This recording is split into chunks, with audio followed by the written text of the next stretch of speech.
What is going on, YouTube family? It is Andrea here at VW Family Farm, and I just want to chat with you guys for a few minutes, have some thoughts on my mind and my heart. Maybe they're for some of you, maybe they're just for me, who knows, but I hope that what I'm about to say will be a blessing to some of you. If you have been around here for very long, you have heard me talk about my stomach issues.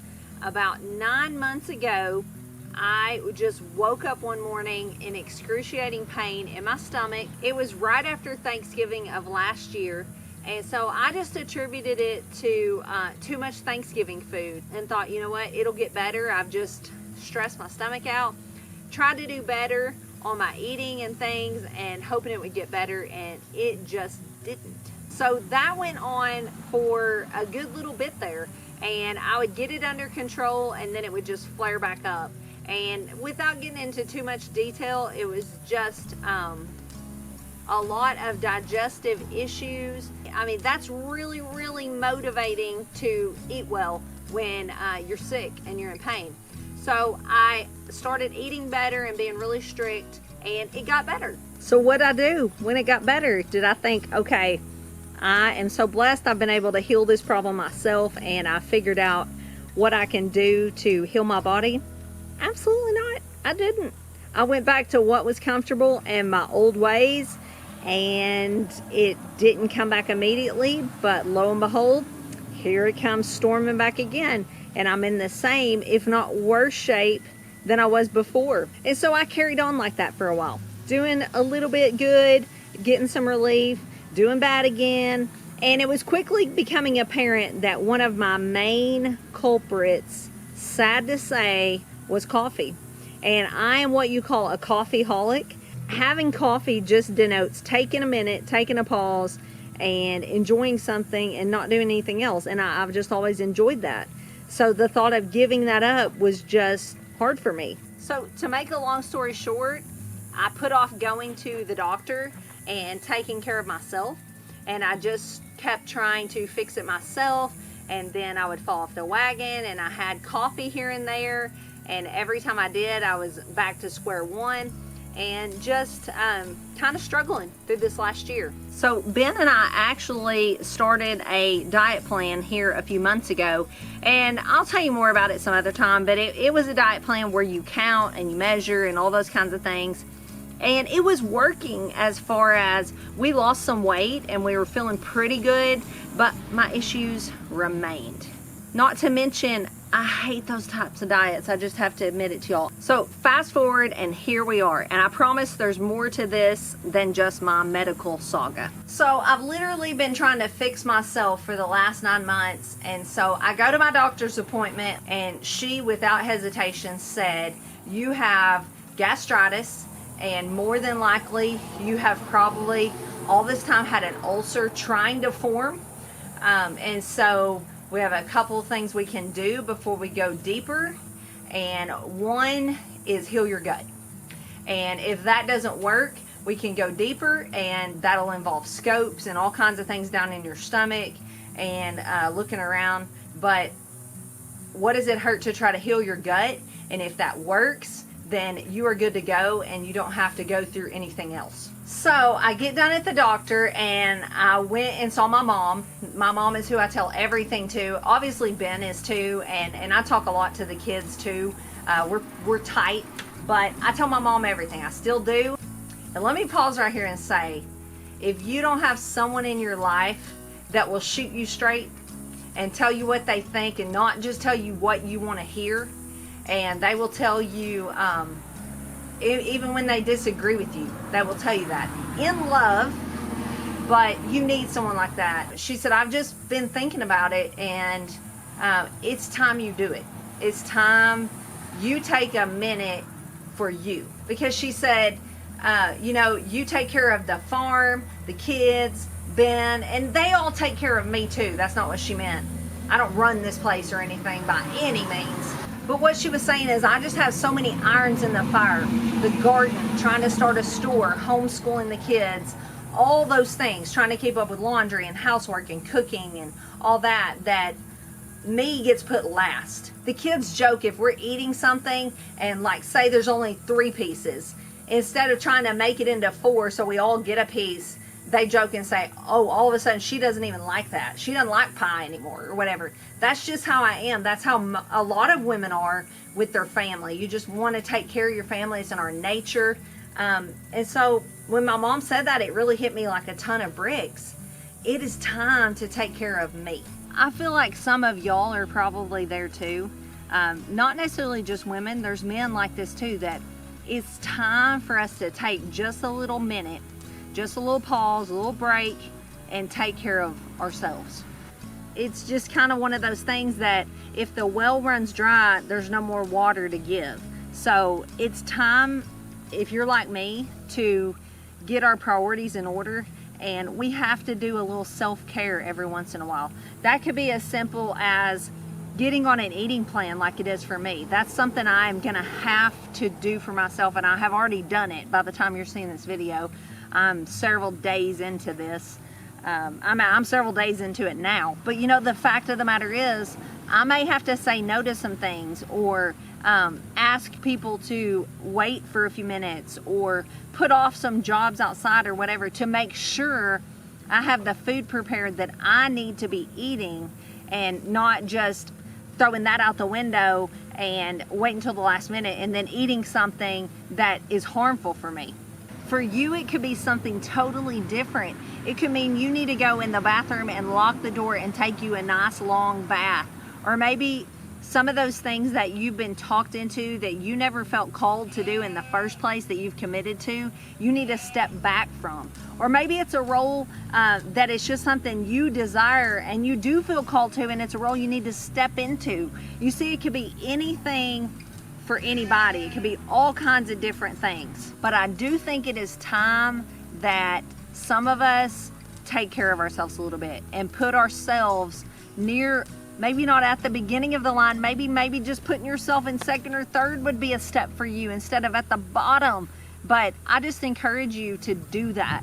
Whatever it is that you know you need to do for you, for your physical health, for your emotional health, for your spiritual health, whatever it may be, I encourage you to do it.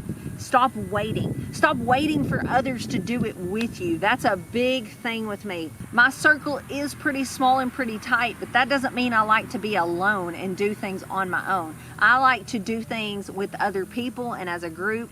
And this is just one of those things I decided that I've got to do for me. And I can't do it dependent on if Ben and the kids eat according to what I know I need to do. Although they're very supportive and they will eat anything I fix. And they will probably do some of this with me. But this has to be a me thing. And your thing has to be a you thing. You can't wait for others to come along and do it with you.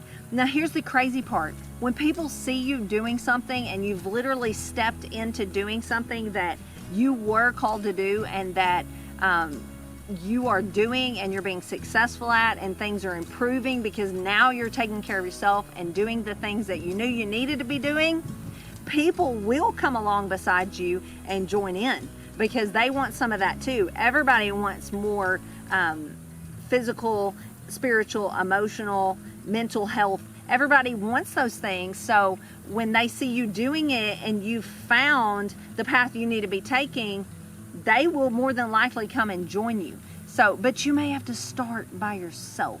So I want to get really close to this camera and I want to look through and look at you guys directly. And I just want to say, you can do this thing. Whatever this thing is, you can do it. Mine is going to be difficult. I'm not even going to lie. It already has been. Day one was brutal. I was in a bad mood because I knew that this was going to be difficult and I just didn't want to do it. But you know what? I made it. And then I woke up stronger the next day. And your thing's going to be the same way. It's going to be tough. I'm not going to lie to you. It's tough. Change is tough. Even good change sometimes stresses us out and it's tough. But it's worth it. And this is going to be worth it for me, and it's going to be worth it for you. I've put myself last for far too long. And stress and busyness and poor choices. I've just done those things for far too long, and it's just time. And it's time for you as well. And so I want to encourage you to do the thing. You can do it. Whether that means letting go of some commitments or you fill in the blank.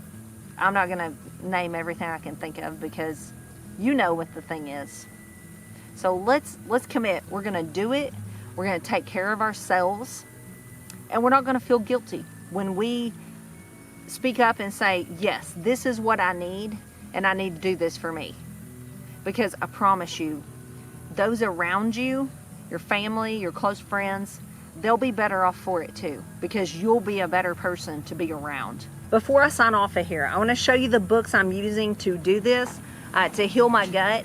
And guys, I mean, first 12 hours, I already felt so much better than I have felt in probably 9 months. And I take that back. I've had spells where I've done really good over the last 9 months and I felt good, and then I go right back. But this time I'm committing, I'm not going back.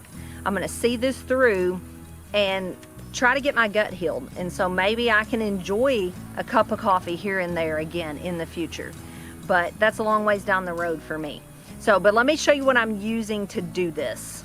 First off, if you need to heal your gut, this is the plan. It's GAPS, Gut and Psychology Syndrome. So they're actually coming out with a new book that addresses all the other things that it will help you heal. The ones on the front of this book, like autism, depression, ADHD, things like that, it heals a whole host of other things as well, like food allergies and food intolerances, leaky gut. That is like the #1 thing that causes so much disease, is leaky gut. So this is the book I'm using. It's called the GAPS Protocol. It's just a way you take your eating down super simple. You start out with broths and soups and meats and veggies and things. Super simple, prepared, easy on your digestion, and you build from there.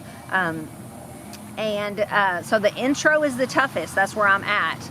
But it's not that bad. I mean, it's as bad as I make it. And here's the thing. I could sit around focused on all the things I can't have, or I could focus on all the things I can have, and how that thankfully the Lord has provided a way for me to heal myself. And so that is what I'm doing. Couple more books. If you decide to give this a go, I cannot recommend some of these books highly enough. Y'all sent me a couple of these off my wish list. This is the Heal Your Gut Bread Cookbook. You can actually have bread. It's not made with wheat flour, but it is a good substitute. And then GAPS Diet. This is One Pot Delights Cookbook. I'm not to those yet because I'm at the very beginning. So I want to show you. I'm going to show you. This is my favorite cookbook by far if you need to heal your gut. It's called the Heal Your Gut Cookbook. That's what the cover looks like. This is on my Kindle. That's why I'm showing it to you like this. This is actually a cookbook for the GAPS diet, and this has been saving my life. So I would highly, highly recommend this. I'm going to link these all below, but this, if you can only afford one cookbook and you need to heal your gut, this is it. So this is my cry to you. Like my mom told me, it's time to take care of you. And so I urge you to do that today. You only get one shot at this life. We only get one body.